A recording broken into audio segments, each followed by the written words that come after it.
Another busy day in the warehouse of one of the Gulf's fastest growing internet fashion retailers. They send hundreds of parcels to customers every day. But while in the Western world, internet shoppers almost always pay online using a credit card, that's not the case here. About 80% of these packages will be delivered to customers who'll pay cash on delivery, because they don't yet trust online retailers with their credit card details. But that proportion of cash on delivery poses a big challenge to e-commerce companies. They say that up to around a third of shipments can come back to their warehouse for a number of different reasons, and that is a big dent on the bottom line. Many customers who make these orders are not reachable by our logistics companies, or they decide that they don't want the package once they receive it. So for us, there's a huge cost of sending these products out to the customers and then having to take them back and already having paid for shipping. If businesses like this are going to lower the impact of these problems, then something needs to change. And this company hopes the Gulf launch of PayPal, the online payments company, will make a difference. When it comes to credit cards, there are a few issues related to fraud, which have forced us to block international credit cards, and this is where PayPal comes in. PayPal has already done the fraud checks for us. It brings in a much broader market of international customers and local customers who have access to PayPal accounts. So far, though, PayPal only accounts for about 2% of Namshi's sales, not enough to make much difference. PayPal itself, though, is confident there's room for growth.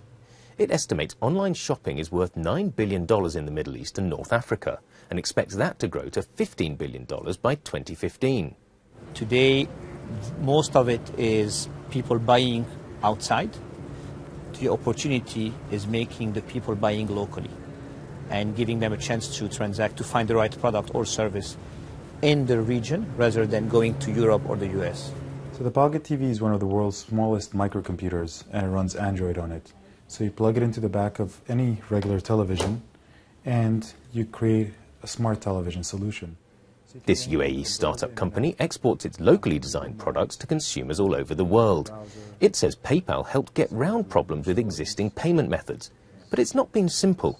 We started initially looking at local banks, and the setup fees were tremendous, around $10,000 deposits plus several months of discussions, negotiations. So we ultimately ended up going with PayPal, and that has also had its challenges. PayPal as a solution doesn't allow you to transfer your money back into the UAE.